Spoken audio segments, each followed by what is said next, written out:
What's up, everyone? My name is Cullen, aka Editor Cullen Online. If you don't know me, I was ranked the #1 video editor on YT Jobs in 2025. I've done 500 million long form views for my clients. I make over $12,000 a month every single month from video editing. I've retired my mom with video editing at the age of 21. I've worked with Skeppy, A Cookie God, Nico, Speedy Blocks, and many other influential massive creators. So that's a little bit about me and why you might want to listen. And in today's video, I'm going to be showing you a video from inside my school community six-figure editor, where I'm answering all of your questions that you submit every week for video Q&As. And yeah, I mean, guys, this community is changing lives, as you can see here on screen. People are absolutely crushing it, living their dreams, becoming full-time editors in our community for a very, very low price that you make back if you get even one client at like a 50x return. So links in the description if you'd want to join us. We'd all love to have you. It's a very supportive, like, brotherly type of community. And yeah, if you want to become the next six-figure editor, links in the description. But let's hop into the questions. Hey, what's up, everyone? We're just gonna do the quick little video Q&A. I turned off webcam because I want to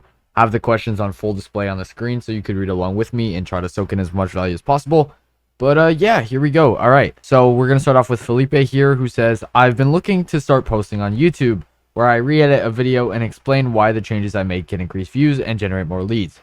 Would that be a good idea for me to get clients? Outreaching is pretty... Absolutely, this is a great idea, but that also comes with a potential risk, and that potential risk is that the right people don't end up seeing the video. Because from what, to me, it sounds like you would gain a large audience of editors doing this, which could be valuable in its own right, and, you know, make you stand out. But I'm not necessarily sure clients are going to be watching videos about video editing changes. And outreaching is pretty tedious. Yes, I completely agree. But does that matter if it's the, you know, biggest driver of your business?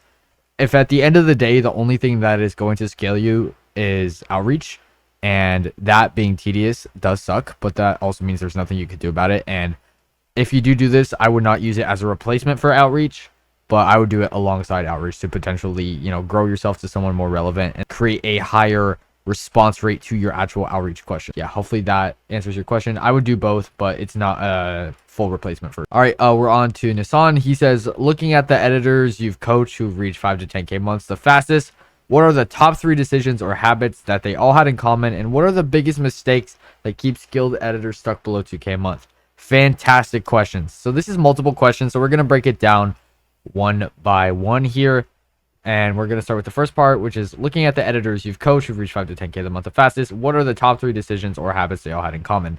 Okay, so that's a great question. Obviously, I think this is going to be very valuable for a lot of people to hear. And the first thing I'm going to say is it's the people who take action quick. So when I say, hey, you need to do this to your personal brand, you need to be tweeting this much, and you need to be reaching out to clients in this type of way, it's the people who listened to me and just did it. They didn't question it or overthink it or like create self-objections on why it's not going to work for them. They said, okay, Cullen knows what's up. Cullen does this full time. Let me do exactly what he taught me to do, and let me do it consistently. And boom, yeah, they got there.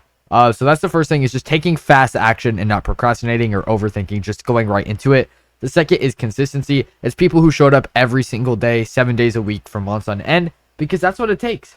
And you don't have to do that. You could show up 4 times a week for a year and maybe you'll get there. But obviously, like you said, you want to get there as fast as possible, and that means showing up every single day, 7 days a week, and at least doing something. You don't have to work all day 7 days a week. I'm not asking that of you, and that's not required.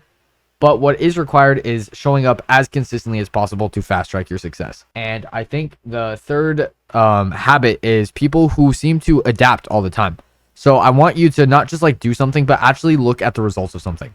So let's say you're split testing 2 outreach methods, and let's just say one of them is 5% more successful than the other outreach method. That would mean going all in on that outreach method and not just sticking to the one that is less effective. So, you know, it's like data-driven decision making is what I'll call that. So yeah, hopefully that helps. And then your second question here is, what are the biggest mistakes that keep skilled editors stuck at 2k a month or less? And this, I'm going to say, like I said, it's not taking fast action. It's overthinking every little thing, working on stuff that doesn't matter, like updating your profile picture, asking me the question, should I have YT Jobs or portfolio website? I've been asked that hundreds of times, and it doesn't matter. If you have good work, you have good work. And, you know, it's just like they get so in their own head about the details that don't matter, yet somehow they do all that stuff, they change their profile picture, and they don't send a single outreach message, and then they wonder why they don't close any clients. So, now we have Pluto. He says, how do you deal with a client's video not performing well? Does it ever make you feel like you messed up, or you aren't living up to your worth of your retainer? That's actually a great question, and I've done that myself. You know, not every video bangs. That's just the reality of YouTube. Now, the biggest indicator on whether a video is going to perform is actually not even the editing, because you could watch videos that have millions and millions of views that have literally no editing.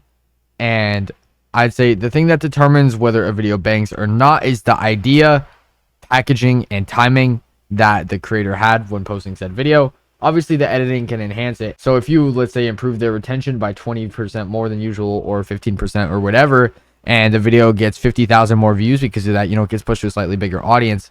Yes, that's great, and you're helping along. But at the end of the day, you as an editor are not solely responsible if the idea is bad, the timing was just wrong. You know, there's so many indicators, or, you know, maybe it's one of those videos that gets picked up 4 months after it's, you know, published. You never know. So I wouldn't be so hard on yourself. And if the client is blaming you and only you for lack of views in their content, then either one, they're completely miseducated on how YouTube works and they shouldn't be working with editors in the first place if they know that little about YouTube, or B, you promise them views by working with you, and that part I would never do. You can't make promises that you can't guarantee, or else you're going to end up with angry or upset clients, because ultimately things aren't going to work out in a perfect way, because that's just not how the world works. So yeah, hopefully that answers your question. But yeah, don't be so hard on yourself. If it's only coming from you, they're going to be totally fine. Just try to make the edits in a style that they enjoy, and then they have nothing they can blame you for, because it's exactly what they asked for. All right, next up we have Kai. He says, how do you manage your time outside of editing? What would you tell an editor under 2 to 5K a month, or within that range, that they should do with their time? Now, I say you want to divide your time on 2 different ways when working. Obviously, you need your time outside of work, so that's a different part. But when you're doing actual work, you need time that is A, doing the actual work, you know, like fulfillment, and B, growing / marketing, you know, growing your brand. So that's exactly how you want to split your time. You want to tweet, you want to post consistently on whatever platform that you're on, you want to do outreach. All of that counts as growth and marketing. And then there's actual fulfillment side. Outside of those two, there's literally nothing you should be doing as a video editor. And the last question here from Cloudy, he says, my emails aren't getting open much. If you had a portfolio, would you double down on Twitter DMs or email for landing high paying editing clients, and why? Oh, you said if you had my portfolio. I was going to say, of course I have a portfolio. But yeah, so I actually personally, I can't comment too much on this because I don't do email outreach. I experienced the same thing with you. I tried it for 2 months and I also got like abysmal open rates, even like with all my achievements. So I 100% would stick to Twitter outreach just because that's where I'm seeing actual numbers. Like, you can still do both at the same time if it's not like too draining for you, but I wouldn't solely rely on something that's working. That kind of goes back to what I said earlier. It's making data-driven decisions.